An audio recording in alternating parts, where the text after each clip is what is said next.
Ciao guys and welcome to this new episode of Coffee in the Galley.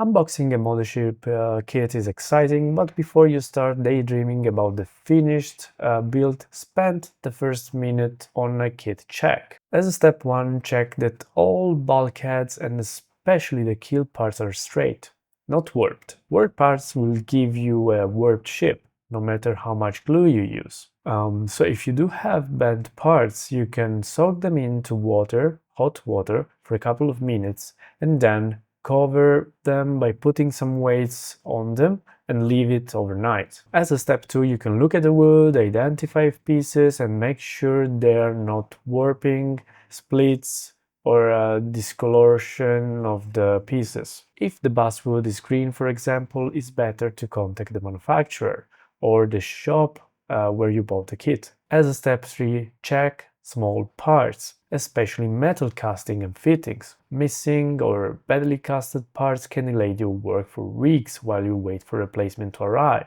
Some parts might be badly casted, but you can fix them or even improve them by using a file. Also, if there is anything missing, most kit manufacturers are happy to replace parts quickly if you report them the right way.